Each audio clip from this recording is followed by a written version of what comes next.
Hi, it's Rob Bowron, Sharp College Football, and welcome to the Saturday Six.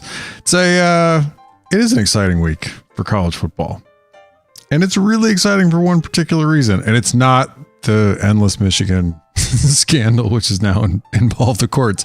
It's actually Michigan's going to finally play somebody, and I know that seems harsh, but the best team that Michigan has played thus far is currently ranked at number 55 in beta rank. That is Rutgers, I believe, is the best team that they've played to this point. Let me double check that one, what Rutgers is ranked. I was meant to do that before I got on here. Rutgers is currently ranked 49. So I apologize. I was shorting Michigan's strength of schedule by a little bit. Rutgers is at 49. That is a bad Power 5 football team. Now the Rutgers has improved over where they were, but this is still a bad Power 5 football team. Michigan's played the Big Ten schedule has been awful. Their non-conference schedule has been awful. And they've looked really good against this very bad schedule, but we're going to learn something. Before we get into that, I'm Rob Bowron, the econometrician chicken behind Beta Rank and Advanced Stats System for college football. This is the Saturday Six. We're going to run through 6 games of the week, preview them from an advanced stats perspective. All the stats you're going to see are going to come out of Beta Rank. They're going to control for at least opponent and field position, as well as tempo, sometimes more. I give myself a 5-minute timer on each game, and I'm usually pretty good about getting through it in 5 minutes on previewing the games.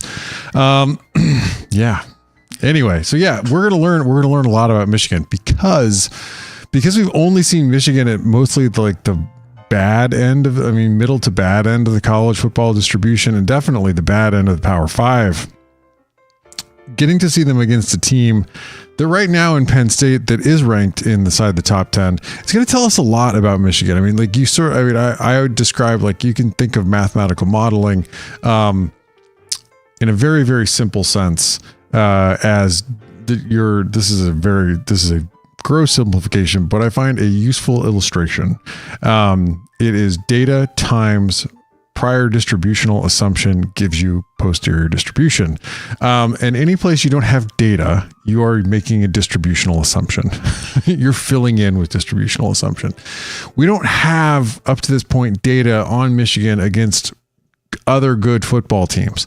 So we're going to learn a tremendous amount about this Michigan team. Now, it could confirm everything that we have filled in from the prior distribution that we've been using about Michigan. We could end up being right, and that would be awesome. It'd be awesome for Michigan fans because Michigan's sitting at number 2 overall in beta rank right now. But it would be awesome, in a sense of everyone likes to be right, pat themselves on the back. But we might not. Michigan could turn out to be better than we were expecting. They could turn out to be worse than we're expecting. There's just some unknowns out there about how good Michigan really is. What's the top end? The question is not, is Michigan really good? That's answerable, I think, from what we've seen.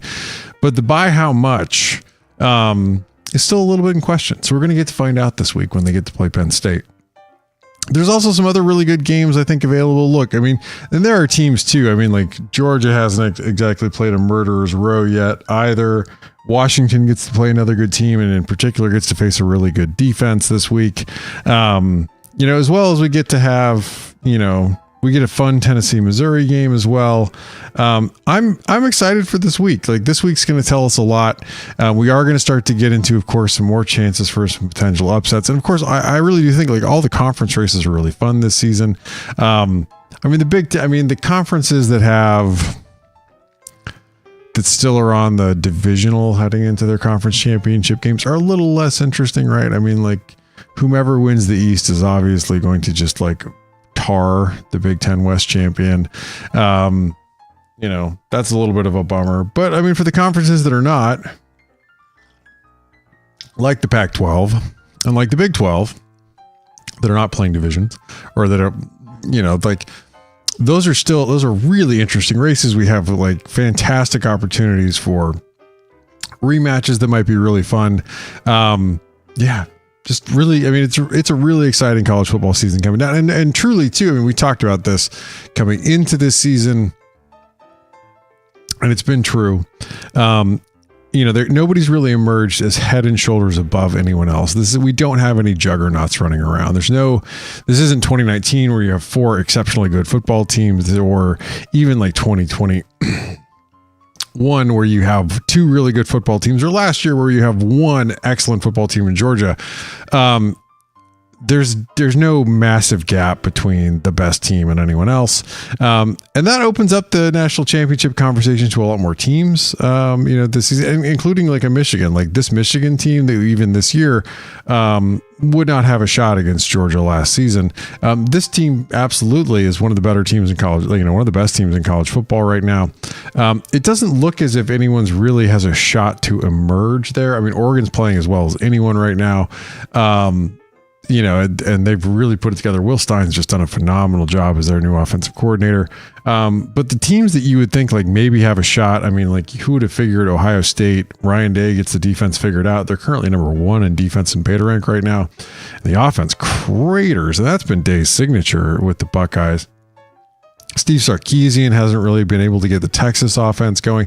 I mean, really, like the fact that like some of the best play callers in college football are also head coaches, and they seem to have lost their fastball this season, as well as the fact that, I mean, Tommy Rees has done and Mike Bobo have been who we expected at Georgia and Alabama. It's really opened things up, I think, in college football. That, and I mean, LSU is putting up juggernaut offensive numbers right now in college football. They're the only offense in college football right now in beta rank that's above 2 in their overall score, which is sort of like one of my definitions of like a really exceptional offense the past couple seasons.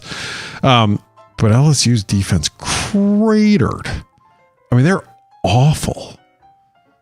So they're not a so anyway, let's go ahead and hop in the games. We're going to run through the 6, and this should be a really, really fun week.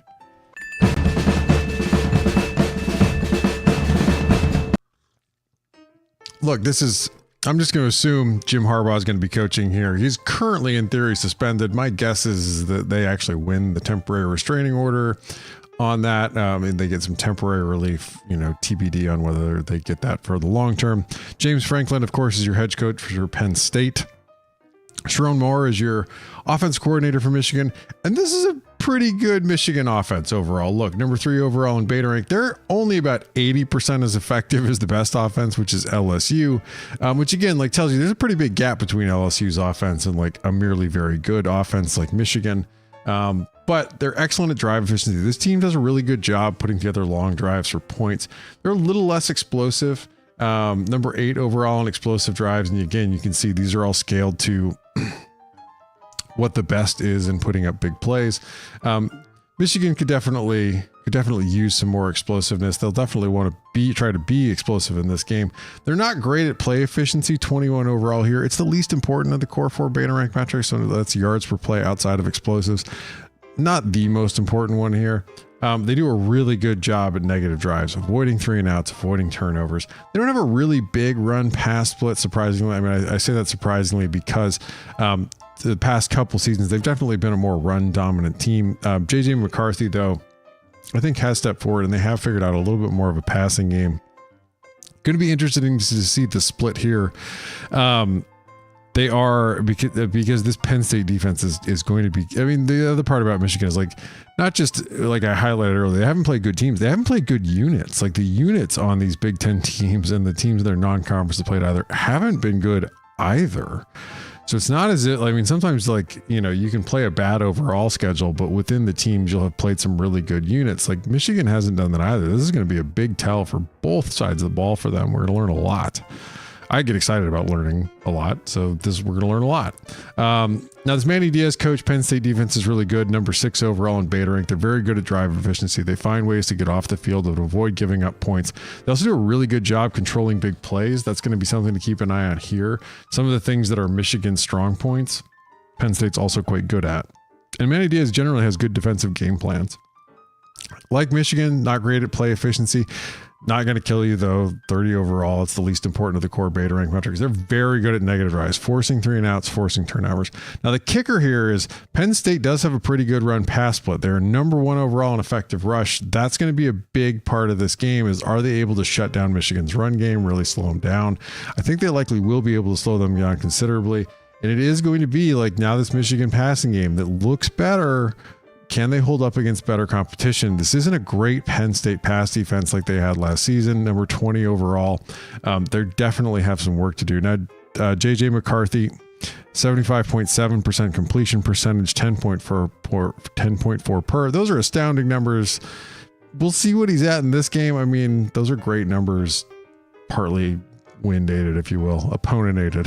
Now, this Penn State offense isn't great. Number 19 overall in beta rank. Mike Yursich is your offensive play caller here. Jesse Minter's your DC for Michigan. They're really good at drive efficiency, though. That's a good thing coming into this game if you sneak a peek over to where Michigan's defense is there. But they really struggle at big plays. Number 68 overall in explosive drives.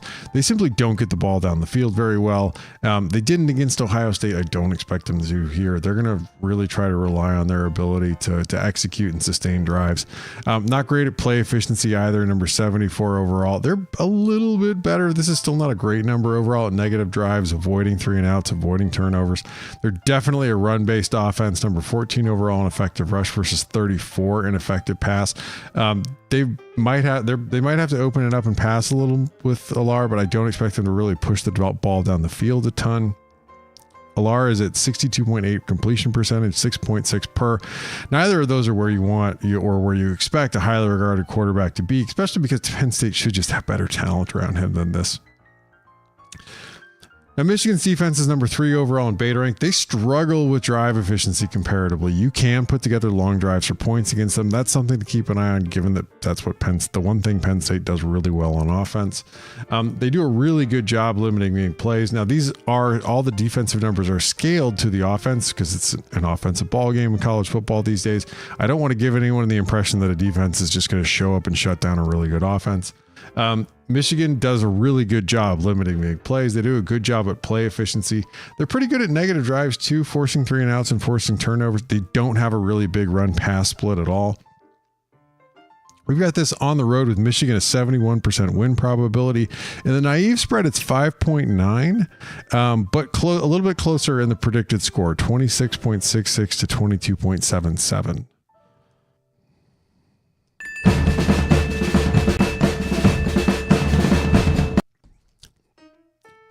This should be a fun game. I think this game might be closer. We'll see. Kirby Smart, your head coach for Georgia. Lane Kiffin, of course, is your head coach for Ole Miss. Mike Bobo is your offensive play caller for Georgia, as we highlighted a little bit earlier. Pete Golding, former defensive coordinator at Alabama, is now your defensive coordinator at Ole Miss. Now, this Georgia offense has, in theory, put it together a little bit more. They've definitely done it again against some not so great competition. Number 4 overall in beta rank. The number 11 in drive efficiency. I mean, this is one of the main fall offs from where they were last season. Drive efficiency is really one of the, for the top offenses in college football, if you're looking across the top 10, almost everyone's explosive. It's their ability to really sustain and finish drives as well. That often differentiates the great from the very good. And Georgia's fallen off significantly here. They're less than 70% as effective as the top drive efficiency offense in college football. They're still a fairly explosive offense, though. Number 6 overall there. Getting Brock Bowers for this game should also help out with that. Number 13 overall with play efficiency. They're decent. Play efficiency, like I said, it's the least important of the core 4 beta rank metrics.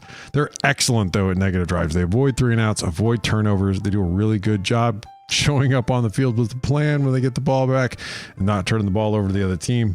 Pretty big run pass split. Carson Beck's really taken over here. They don't run. This is interesting, too, because when Mike Bobo ran the Georgia offense last time, they were definitely very run heavy. Number 35 overall in effective rush versus number 4 in effective pass. Now, they do get, I should say, Carson Beck's offensive numbers, 72.2 per percentage, completion percentage, 9.2 per. Those are excellent numbers for Carson Beck. Now, this Ole Miss defense has improved under Golding. This is still kind of a middle-of-the-road Power 5 defense, though. They really struggle with drive efficiency. You can put together long drives to put up points against them. Now, what they do fairly well, though, they limit big plays comparatively. They're pretty good at limiting, and that's going to be something to keep an eye on in this game. Are they able to potentially limit big plays?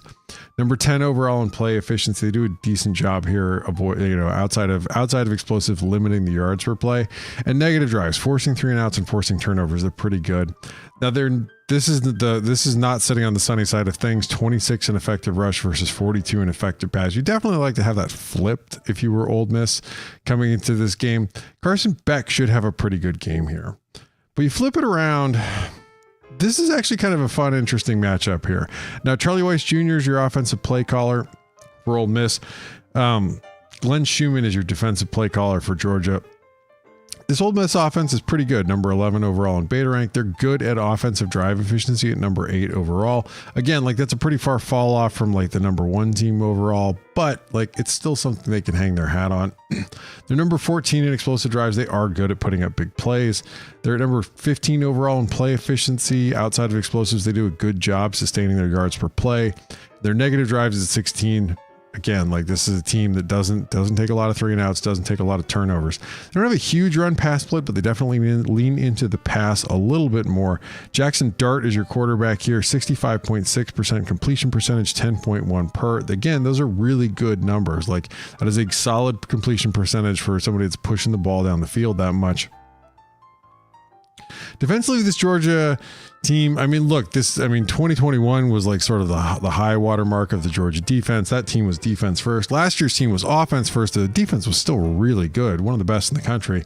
This is not. This is number 17 overall in beta rank. All those personnel losses hit them. It's not that I expect Georgia to sit around here in the long run. This just happens to be a reload year, or a rebuild year, I should say. Number 30 overall in drive efficiency. You can absolutely put together some drives to put up points against Georgia. Number 21 overall in explosive drives.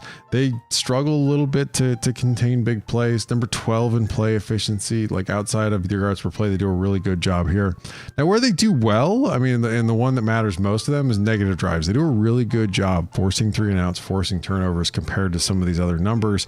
Just going to be interesting because Ole Miss is both efficient and explosive on offense.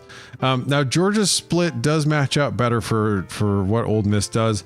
They definitely struggle a little more defending the run. They are a lot better defending the pass. However, I still expect this Ole Miss offense to be able to sort of put up some points against this Georgia defense. I think people are spending a lot of time talking about how bad Ole Miss's defense is, and it's not great. I mean, this is not a great defense by any stretch, but Georgia's defense isn't anything like they've been. And I think Ole Miss is going to be able to put up some points in this game. As long as they don't turn the ball over, this game should be a little bit closer. We already covered Jackson Dart. Georgia's got a 77% win probability, 8.5 per on the night, or 8.5 points on the naive spread. With the predicted score, 35.09 for Georgia to 30.66 for Ole Miss.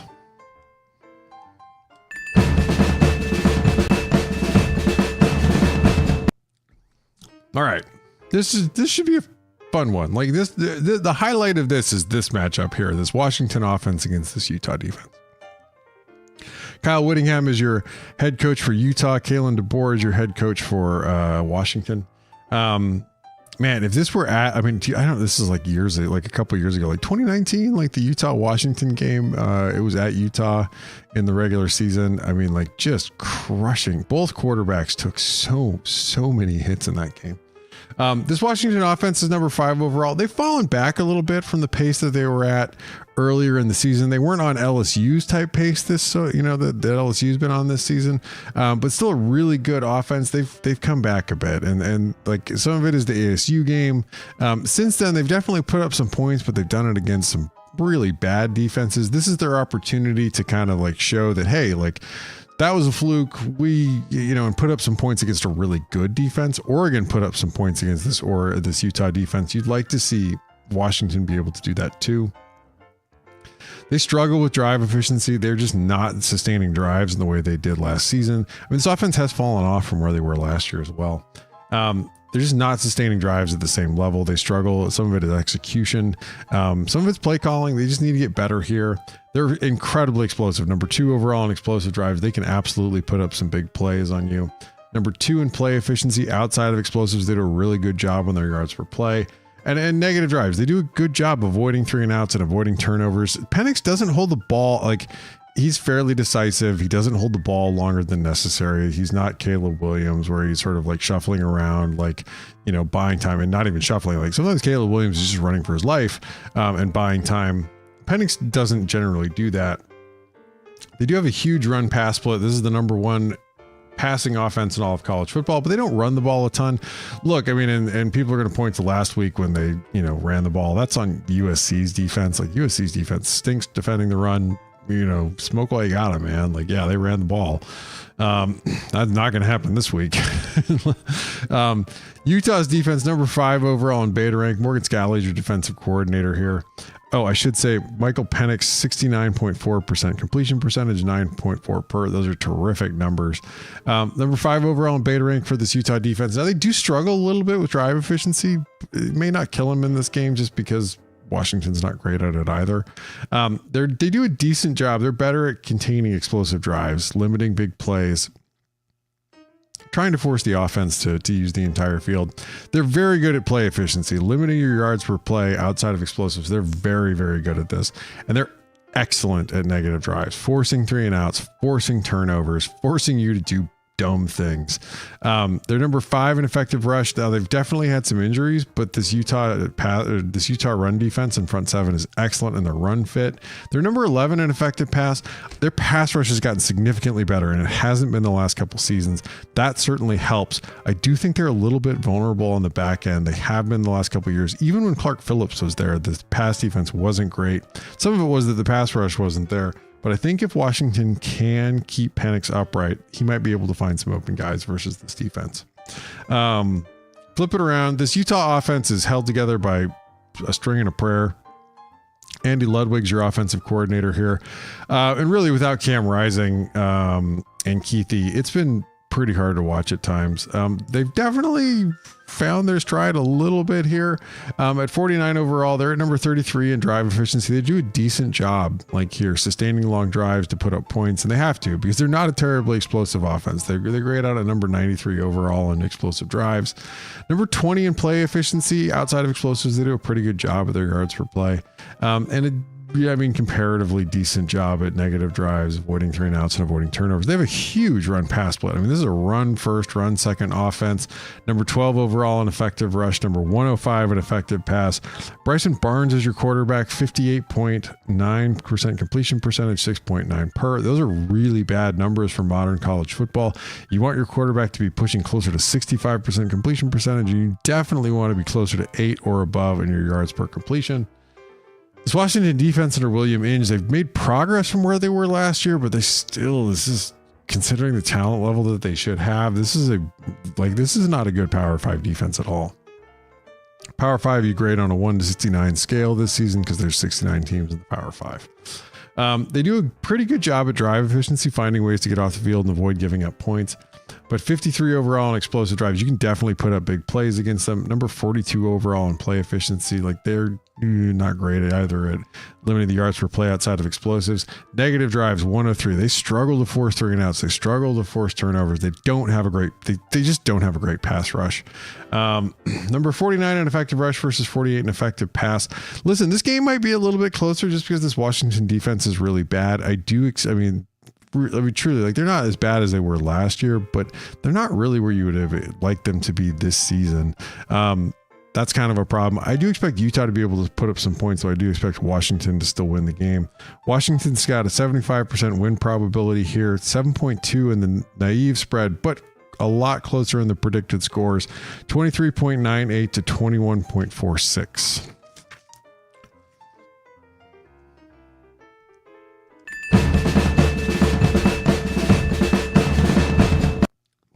This should be a fun one. This should be a really fun one.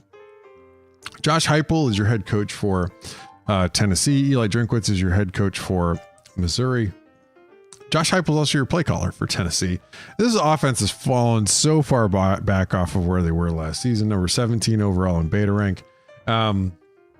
Just a bummer. I really thought, particularly because Heupel had it going in his first year offensively as well, I really thought he was going to just be able to scheme it together, and it just has not worked this season. 21 overall in drive efficiency. They do a decent job putting together long drives to put up points. They've massively fallen off on explosiveness as well, just at 37 overall. Number 6 overall in play efficiency. They do a decent job outside of explosives with their yards per play. Number 15 overall in negative drives. They do a pretty good job avoiding 3 and outs, avoiding turnovers. This is a run heavy team. Now, this is like Heupel's first team at Tennessee. Number 5 overall in effective rush. They struggle a little bit more throwing the football. 48 overall in effective pass. That's kind of a problem for them. Joe Milton's your quarterback. 65.4% completion percentage, 7.8 per. Look, I mean, the completion percentage definitely come up. You'd still like to see him get the ball down the field a little bit more. They're just not relying on him a ton, though. They run the football first. They get Blake Baker led Missouri defense. It's not bad. I mean, this is a kind of on the sunny side of the middle on the Power 5. You know, you're better than 34. Number 40 overall in drive efficiency. They do they do an all right job. They could definitely improve. It's not their bread and butter. Finding ways to avoid giving up points. You can drive on this Missouri defense. They definitely give up some big plays too. And that's going to be something to keep an eye on here with this Tennessee offense, which, although, not what they have been, is still decent. Outside of explosives, they do a pretty good job limiting yards per play, and they're really good at negative drives, forcing 3 and outs, forcing turnovers. That's something to keep an eye on here, whether they're able to do that with Tennessee. That could change the game if they get an extra 3 and out or do force a turnover. No big run pass split here, so just something to keep an eye on how well they do against the run. If they are having to move guys in to help in the run, that might open up the passing game for Tennessee a little bit. Now you flip it over, this Missouri offense is actually pretty good, relatively speaking, and they've definitely improved. Kirby Moore is your offensive play caller here. Tim Banks leads this Tennessee defense. Now, this Missouri offense struggles with drive efficiency. They struggle to put together long drives, put up points, keep drives going. But they are pretty explosive. Number 15 overall in explosive drives. Number 29 overall in play efficiency. Like outside of explosives, they're kind of middle of the road at their yards per play.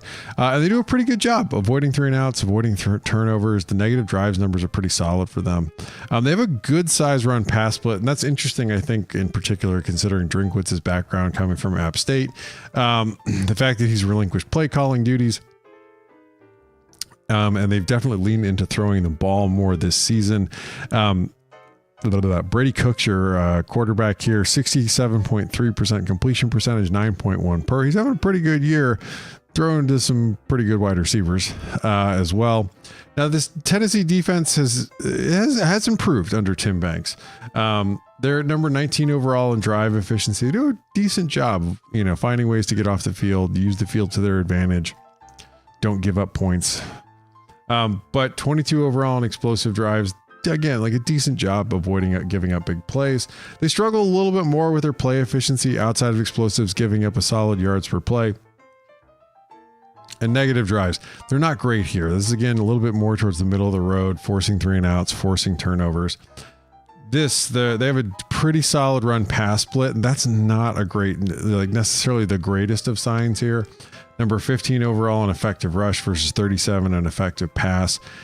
This pass defense is absolutely going to get tested in this game. Missouri's probably going to be able to put up some points here. We've got this. Where we got? Oh, I can barely read my own handwriting. So we've got this as a true toss up here. 50% win probability. No team favorite in the points, with Tennessee being on the road. But in the predicted score, we do have Tennessee as a very slight favorite, mostly because the offense matches up really well with being able to put up big plays and the drive efficiency numbers there, as well as avoiding 3 and outs and turnovers. Tennessee 28.57 to 25.14. Whoops, that's the one we're already on.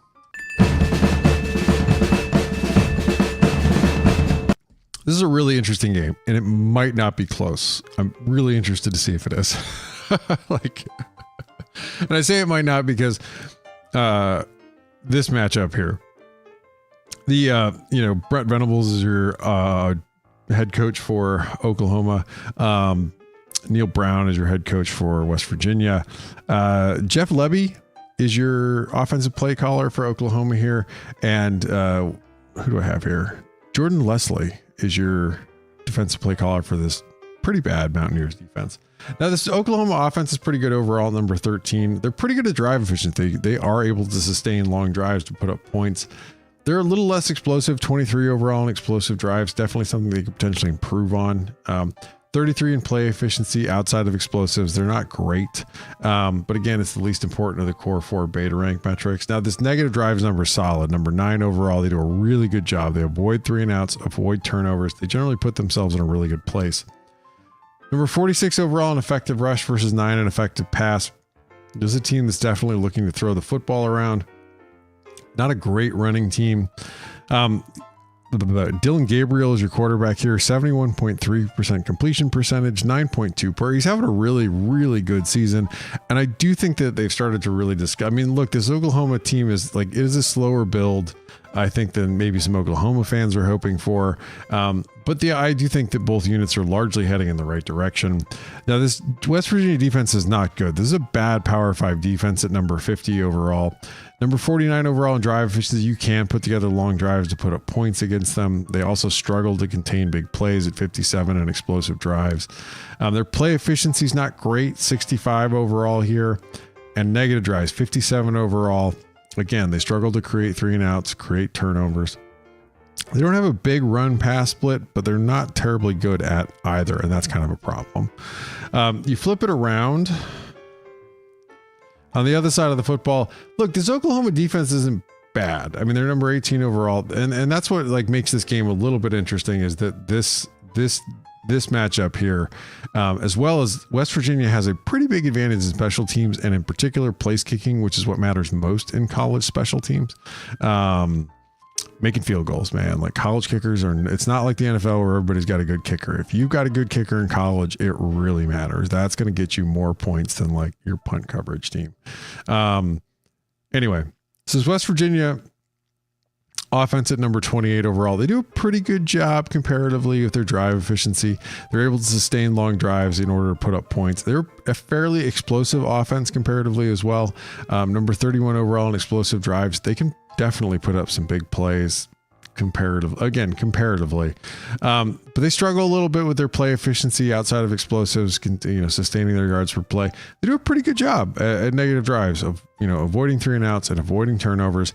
They run the heck out of the ball. They're at number 7 overall in effective rush versus 66 in effective pass. This is kind of an interesting one here. Garrett Green is your quarterback. He's at 53% completion percentage and 8.4 per. I mean, the 8.4 per tells you he's pushing the ball down the field a little bit, keying off the run game, but that completion percentage really hurts this offense. Now, this Oklahoma defense is interesting. Number 18 overall at beta rank. This is and Ted Roof is your play caller. I should say Chad Scott's your play caller for West Virginia. They're really interesting. Like, they've improved over where they had been. They're really good at drive efficiency. They find ways to avoid giving up points. They find ways to use the field to their advantage. But they struggle at giving up big plays. That's kind of something to keep an eye on here. Number 40 overall in explosive drives. Number 23 overall in play efficiency. They do a decent job outside of explosives, limiting the yards per play. 47 in negative drives overall. They don't force a ton of 3 and outs. They don't force a ton of turnovers. Like, what they do well for the most part is when their offense gives them good field position, they mostly find ways to use that to their advantage and not give up points. They do have a pretty good run pass split, and it is to their advantage here. They're at number 13 in effective rush versus 36 in effective pass. That's something to keep an eye on. They definitely have is Oklahoma's run defense able to show up and slow down this West Virginia rushing attack? But their pass defense, even though it's not in the horrendous zone, it's not great. Number 36 overall in beta rank. That's a middle of the road Power 5 pass defense. That's kind of a problem, I think, here. Just something to keep an eye on. Like West Virginia, because the place kicking is so much better than Oklahoma's, they're likely going to have some opportunities to get some field goal. I mean, I know West Virginia probably needs touchdowns to hang in this game, but being able to kick field goals isn't going to hurt them either. We've got an Oklahoma with a 77% win probability, 8.5 in the naive spread, but the predicted score is closer, 30.74 to 27.54.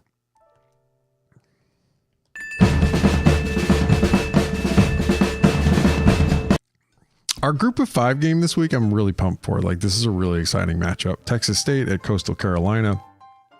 DJ Keene is your head coach for Texas State. Tim Beck is your head coach for Coastal Carolina. Travis Trickett is your play caller here for Coastal Carolina on the offensive side of the football. And Jonathan, oh my God, Patke, I have horrible handwriting, is your defensive play caller for Texas State. If I butchered that, I apologize.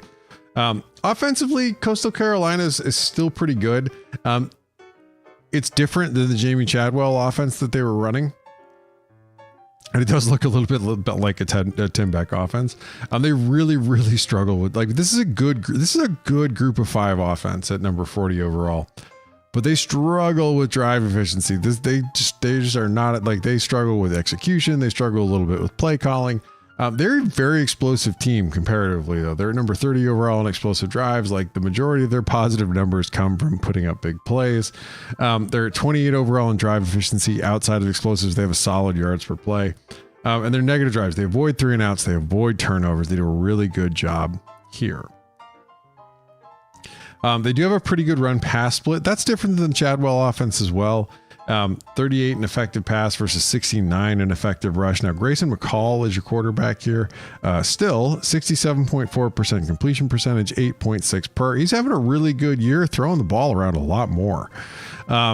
Now, this is not a bad Power 5 defense at number 5 overall. As I said, you're grading the group of 5 or Power 5 on a 1 to 69 scale. That means you're grading the Power 5 on a 70 to 133 scale, or the group of 5 on a 70 to 133 scale. So this isn't bad at 85 overall. They do a really good job with drive efficiency, which may not help them all that much in this game because they struggle tremendously with explosive drives. Too many they really struggle to limit big plays. Their play efficiencies are right, like, is better. They definitely do a better job limiting the yards per play outside of explosives, but they struggle with negative drives. They don't force enough 3 and outs. They don't force enough turnovers. They're better against the run than they are against the pass. What this tells you coming in when you're looking at this side of the ball is, keep an eye on Coastal putting up big plays in the passing game, right? Like, that should be their MO in this game. You flip it around though. This matchup in particular is a hoot. We've got Mac Leftwich as your play caller for Texas State. This offense is just significantly improved. Craig Navar is your defensive play caller for Coastal Carolina. Offensively, this Texas State offense is really fun. Number 17 overall in drive efficiency. They do a really good job putting together long drives. That's excellent execution, play calling on their end to be able to put up long drives, turn them into points. Pretty explosive too. Number 40 overall in explosive drives. They do a good job with putting up big plays. Outside of explosives, their play efficiency, they do a good, again, this is a pretty good number for a group of 5 team. Their yards per play outside of explosives and negative drives. Again, it's not as good as some of their other numbers, but this is still a good group of 5 number 57 overall, avoiding 3 and outs and avoiding turnovers. They have a little bit of a run pass split. Number 32 overall in effective rush versus 43 in effective pass. Definitely. The quarterback for them, though, is having just a phenomenal year keying off of this. Because they still do throw the ball around. TJ Finley, 69.4% completion percentage. He's hitting 8.6 per as well. Again, this is, from where Texas State was to where they are now, this is just a tremendous turnaround. 46 overall. This is a really good group of 5 defense for Coastal Carolina. They do a pretty good job limiting their opponents putting up points. They limit long drives. They find ways to get off the field. They're at 46 overall in explosive drives. They do a pretty good job limiting big plays here. Their play efficiency is not great. Comparatively, they're less good at limiting the yards per play outside of explosives. They do a decent-ish job at negative drives, forcing 3 and outs and forcing turnovers. They don't have a really big run pass split. It's just interesting because their effective rush isn't as good. It'll be interesting to see if Texas State is able to lean into the run game. If they are, and they're able to put pressure on this Coastal Carolina defense with a run, it's going to open up the passing game for Finley. This is a tight game. We've got this with Coastal at home, a 58% win probability, 2.5. A little bit bigger in the predicted score, 31.38. Coastal Carolina to 28.39 for Texas State. And that wraps it up, right? We get to watch Michigan play an actual football team tomorrow. It's going to be fun. I say that because it annoys me to no end to have, because this is I should say this, like, maybe it doesn't annoy you. It annoys me to no end to have good teams running around having not played anyone in college football this late in the season. And I say it annoys me because this actually happened to me, and I think it was with Utah a couple years ago in the Pac-12. And Utah was just boat racing all of these mediocre to bad teams in the Pac-12 that year. And they didn't play, they hadn't played anyone until like pretty late in the season. And I think they had Oregon on the schedule or something like that. It might have been in like the Pac-12 championship game. It might have been a year that like Utah didn't play Oregon or Washington in the regular season, and then they got Oregon. Anyway, so they got in the Pac-12 and they got just pulverized by Oregon, and it was very frustrating because like Vegas had the game close. You know, all the models, including Beta Rank, had the game close. And it was in no way close. And I think Utah had a pretty bad bowl game that year as well. And I say that as like, and that's not a knock on Utah. It's just annoying because like Utah had been, because they had just, it was very hard to tell the difference between how much an excellent team or a very good team beats a very bad team, and how much like a merely like pretty good team beats a bad team. Like there's just not that much information gain, right? Like, you know, to differentiate out like the top end when you don't get to see, when you're only seeing them against the low end. And so it's just a bummer to have like Michigan having gotten this far. And I feel like we don't know enough about them. So I'm really like, I'm not trying to like taunt Michigan here. Like I'm genuinely excited to learn how they're going to fit, you know, into this after we see them against Penn State, and do try to, as I will, you know, like, if they have some turnovers or Penn State has some turnovers or something like that, like take that into account, right? Like let's try to evaluate on the down to down. Anyway, I'm excited. Should be a lot of fun. Let's go ahead and wrap it up. So I'm Rob Bowron, the econometrician behind Beta Rank. You can find all the data you saw and a whole lot more at sharpcollegefootball.com. You can find me at Beta FB and also at Sharp College Football. We have a Pac-12 podcast for a little bit longer at 12 Pack Radio. You can find all the back episodes of that at sharpcollegefootball.com/12 Pack Radio. Thank you so much for tuning in, and we will